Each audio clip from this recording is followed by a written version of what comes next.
Hey everyone, hi. Welcome back to my channel. I am Shelly, and today I'm coming at you with a chatty video. I was thinking, I have a theory about prize cycles and the actual most exciting bits about the prize cycle and the emotions essentially of what it's like to go through as a follower of book prizes. So if you're interested in a chatty sort of waffling, kind of video, meandering, I'm sure, and listening to a woman get out her thoughts about prize cycles and book prizes in general, I would encourage you to subscribe, stick around. I'm Shelly, by the way, in case I haven't said it. I'm Shelly. This is very much the mode of my channel. I'm going to be doing this while I get ready, which is why I have a non-made up face today.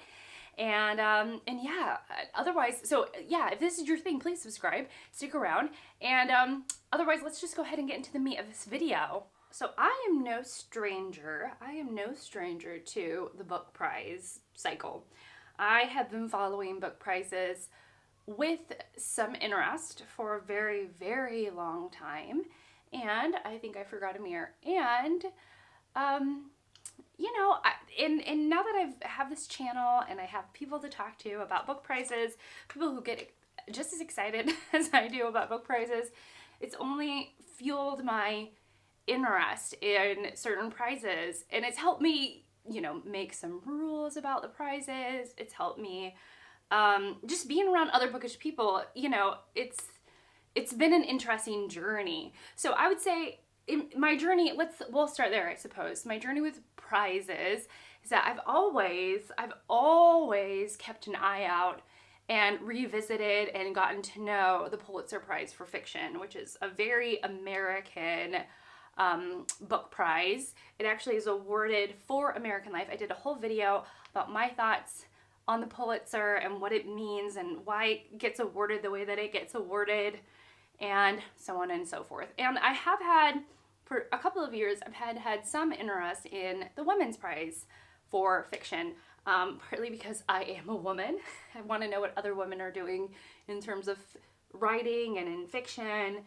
And most especially when I started my channel, I noticed that there's kind of a lot of hullabaloo around the Women's Prize for Fiction. And so I got swept away in it. And last year I read so many books from the long list and the short list. And I owned the winner, which was The Book of Form and Emptiness by Ruth Ozeki, but I have not read that yet, but I did read quite a few. And then also last year I followed very closely The Booker. I made a whole bunch of videos with it. A lot of videos were with my friend Fraser, and we had a lot of conversations about the books. Now Harry is barking, so I will be back. And I think that this foundation is too light for me in this moment. So we'll try and correct that in just a second. So as I've given you some of my history with prizes, I don't follow a ton. I think I follow some of the most mainstream prizes out there. And of course, there's always more that tickle my fancy. I'm always into a good list, and a prize list is just an ever-developing, ever-evolving list, which is, speaks to my soul as a reader. And so here's what I've discovered. Here is my assessment of following book prizes. Let me put on blush and I will come back to you with step number one, okay? All right, so point number one, I prefer a book prize that has the structure of a long list, a short list, and a winner. So the Nobel Prize for Literature, it is just one of those book prizes, and the Pulitzer, to be honest with you. These two are prizes in which the winner is simply announced. One day there is an announcement, it hits the papers, it hits the news, it hits, all of the outlets in which we all get our information, and there's the winners. There's no build up or lead up to it, essentially. It's just all of a sudden one day, we have the winners of the Pulitzer Prize. And I like that. I don't mind that format. And before I started making videos or really interacting quite a bit with bookish people in this sort of intense and full-on way that I do now, I didn't really care. I was just, all of a sudden the Pulitzer would be announced, and I would, find out and, sort of scurry along with every other person and start to dig through information and get really excited about what just happened and what went down as I start to process. But I realized that I really like a book prize that has a long list. There's an announcement for the long list, and then there's a time in between, and there's a short list, and then there's some time in between, and then there's a winner. And so for me, that would be the Women's Prize for Fiction, the Booker. There's a new award for Canadian and U.S. female authors called the Carol Shields Prize for Fiction, which is new this year, that has that same format. I believe the National Book Award also has a similar format. And a lot of book awards do this. They come out with a long list and then a short list and a winner. And I just prefer that. I prefer that. So let me do something else with my makeup, and then I'll come up with point number 2. Something that I've contemplated before, but that cycled back around in my thinking last night, was the emotions that I feel while following a book prize that has the structure that I have just mentioned. And here is the thing. I think that before a long list is announced, there is this sense of, there is this, open curiosity among the community, at least here on BookTube.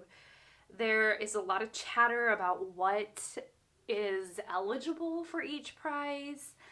There is a lot of talk and contemplation as to what ought to make it.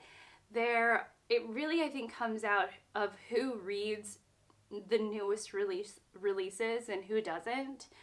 There's an intense following of the book market, even if it's retroactive, this retroactive following of the book market, because, we're all of us readers who are into this process are trying to figure out, what is eligible to make it. What do we think will align with the judges? Who are the judges this year? Is there a book that no doubt, like hands down, without a doubt, will make it onto the list? For example, Barbara Kingsolver, her book Demon Copperhead has co-won the Pulitzer Prize for Fiction. It has won the Women's Prize for Fiction this year, and I think that pretty much anyone who is following the Booker with some kind of interest and who is making predictions, whether it be predictions in their heart or actually making a video about the predictions or on their blog somewhere, putting their predictions out in the public arena, I think everyone is sort of like, you have to put Barbara Kingsolver's The Poisonwood Bible, is that what I said? I'm sure that I did. Oh gosh. Demon Copperhead, rather. In case I did, I'm so sorry, but Demon Copperhead on your list, because it's a game, right? In some ways it's a game. It's like, who keeps up with the book market the most? Who is in the know? Who is most likely to get, these predictions correct? There's just a lot of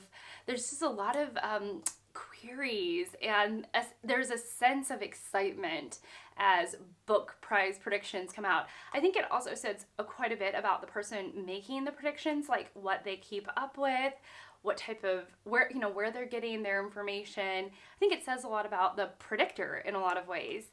And that's always a lot of fun. For example, my predictions are very, very different from Scott's at Gunpowder Fiction and Plot. They're very different. When we make our predictions videos, I know that he is gonna be, I think he's gonna give you more of an indie look, more of authors that are under the radar. He's gonna give you a lot more of a global look at the book market. And he's gonna give you these really intelligent, on the pulse kind of books, but again, ones that I think that miss the mainstream radar. Whereas with mine, I would say I'm like, his is so highbrow. Mine is a little more like middle brow, low brow. No, I kid. It's just like, I think that my predictions are a bit more on the nose. Books that people have heard of, books that you would assume would be on the predictions list, because that's where I get my news, essentially. I get a lot of my bookish news from like the New York Times. I also get it from other booktubers. But you know, I have to sort of, for me to be interested in a book, it has to hit my radar a couple of different times. And so I think because I am that way, and that's how I gather my bookish information, it takes a book to be a little more mainstream for it to sort of pique my interest in some way. And that's just the kind of person that I am. So, you know, my list and Scott's list will vary because of who we are. And it's just such a great touchstone, because even Scott and I, we joke around in the comments of each other's videos that we're just such polar opposites in reading and in a lot of things. But, you know, he's one of the people that I feel, you know, is like I have a kinship towards, because we follow a lot of the same prizes. We're just coming at it from very different directions. So the predictions for the long list is sort of, you know, it's just like this brewing excitement for this announcement. It's this sort of thrill, you know, and we get to see the personalities of the predictors through their predictions, and that's always quite a bit of fun. Going from every book that is published within a certain date range, every single book that qualifies for a prize, going from that to the long list is such an exciting moment. It is such an exciting moment, because all of a sudden we go from thousands upon thousands upon thousands of books. I mean, books, to a digestible list of 12 or 13 or 16. It's just all of a sudden it's narrowed down like from just, I mean, by a lot. And I think that from the long list to the short list is an extremely exciting day. And what I like about it is that when the long list is announced, it's like everybody is just trying to gather information about what just happened. We're like, where are the, you know, some of the questions that are often asked are, how diverse is the list?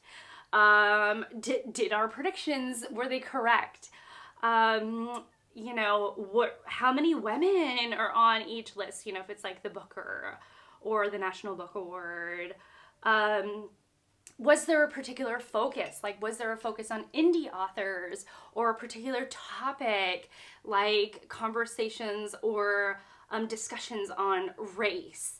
You know, was there, you know, are the big names on the list? You know, are we going to see the Barbara Kingsolvers and the Ruth Ozekis and the Louise Erdrichs on the list? You know, or did they get snubbed? You know, they should have so made the list and they got snubbed. Are we seeing a lot of debut authors coming out?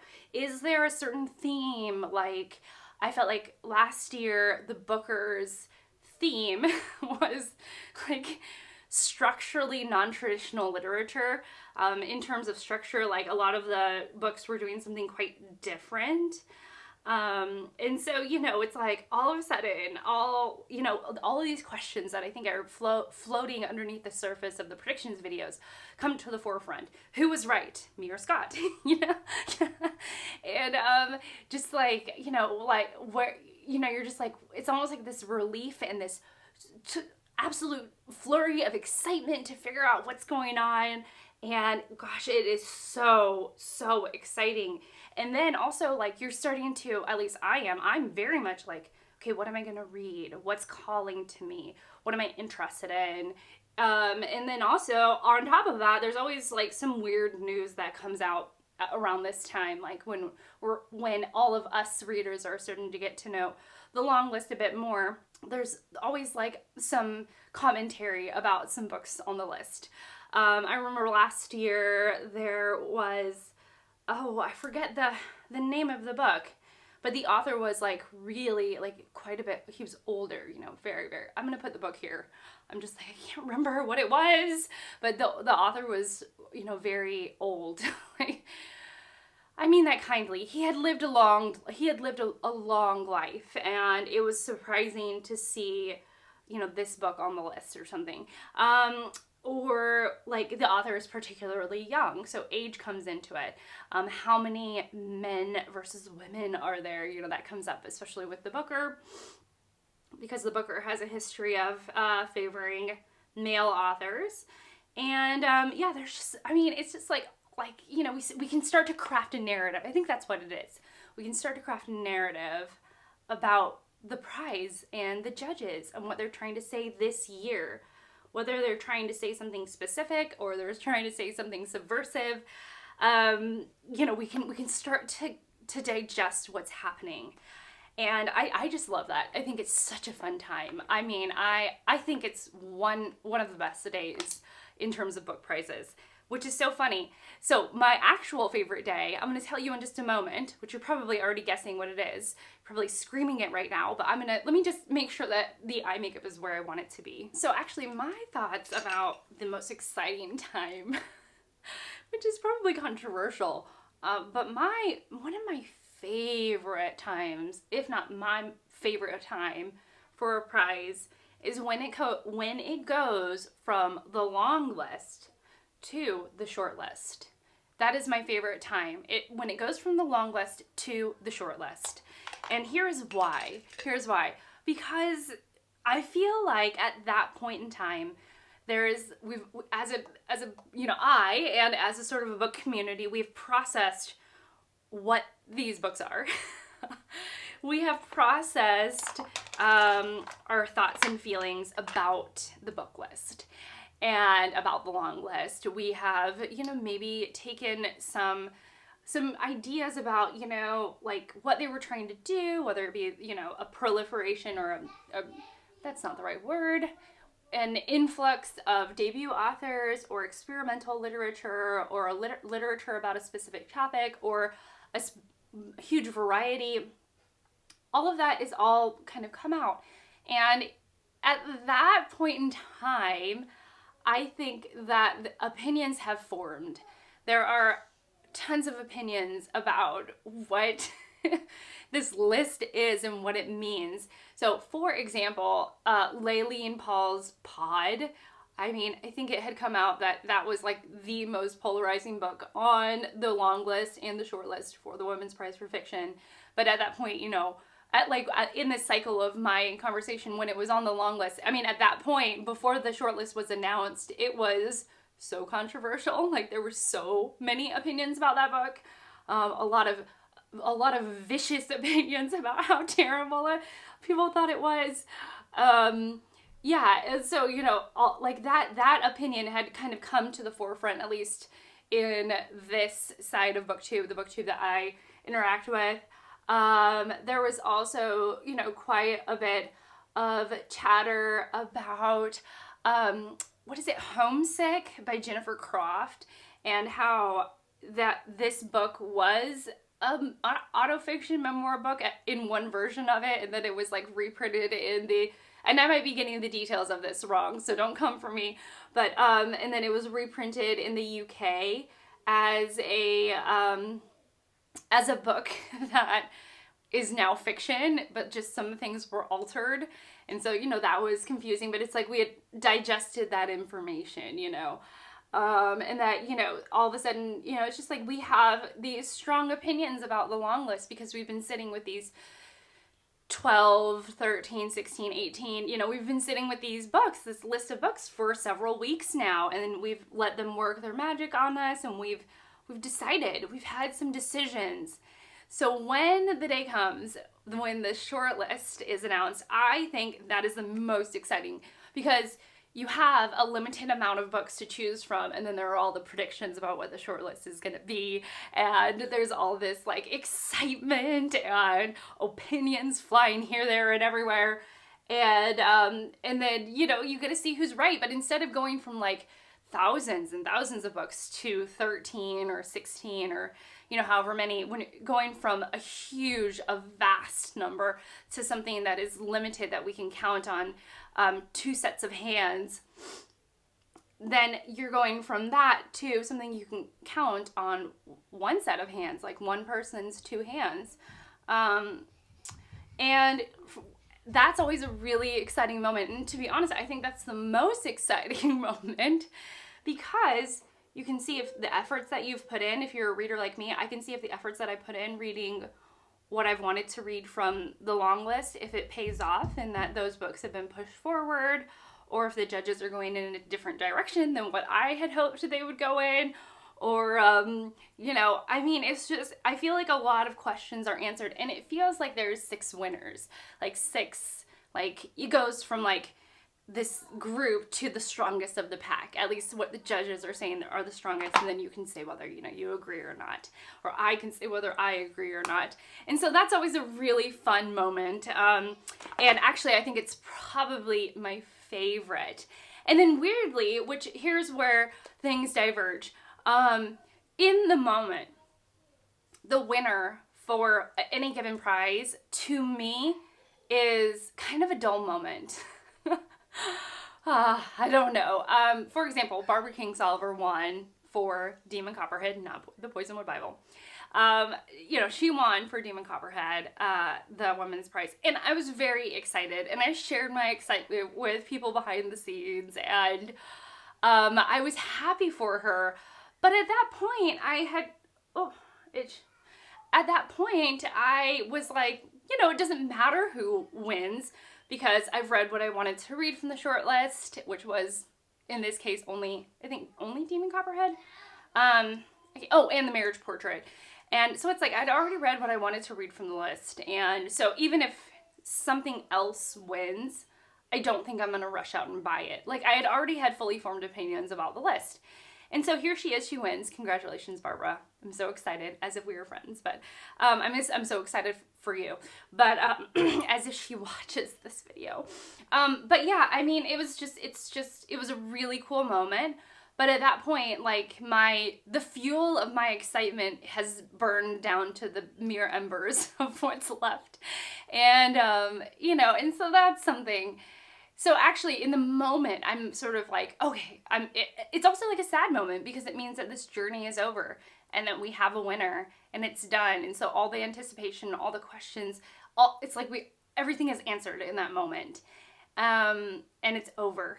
And then, you know, it's kind of like December 26th, the day after Christmas, and you're just like, oh, like, oh, I guess I have to wait a whole nother year for this to start up again. Which is, you know, it's kind of sad. And so anyway, so my favorite moment is not the moment when the winner is announced. It's really when the shortlist was announced. But here's the catch. The winners make such a huge difference when it comes to posterity, because I only look at, I almost, not exclusively, but I, for the most part, only look at the winners of any given prize when I'm looking through the years, and I'm getting a sense of what the prize has done over the years. So that's really fascinating. For example, like the Pulitzer, we're going to go back to the boring prize, the Pulitzer. The Pulitzer, you know, there's winners and runners-up. They haven't always had runners-up for the Pulitzer, but they have in some, you know, several decades. But I don't look at the books that were honored, the runners-up essentially for the Pulitzer. I only follow the winners, which is fascinating. The same thing with the Booker. If a book has won the Booker, and it won it even as early as 2016, 2012, if it is the winner, all of a sudden, like, my interest is piqued. I want to dig in.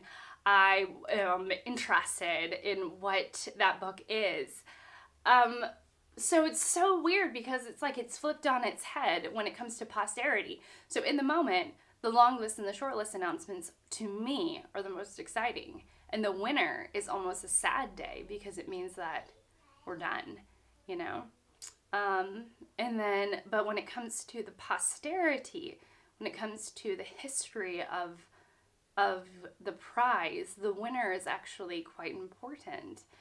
And as I get to know prizes for many years, so let's say, for example, in 10 years from now, if I'm still doing what I'm doing and if I'm still following book prizes with as much interest as I am now, I wonder if somehow that will change. If the winners, I'll have a different opinion about that group of winners for the last decade. But as of right now, it's interesting because it's like the least, it's the least exciting in the moment, but the thing that sticks around for the longest. So I don't know what that means. Anyhow, you should let me know your thoughts about book prizes. I've literally rambled on forever. I have no idea how long this video will be, but I feel like it's going to be a long one. But you should let me know what you think about book prizes, what your process is like. I've done a deep dive into my process, and just let me know. Let me know. I'm curious, now that I've sort of revealed quite a bit about myself, I'm curious about you all. Anyhow, that's it for me. So thank you so much for watching. Thank you so much for being here and spending this time with me. I really appreciate it. And I'll see you all in my next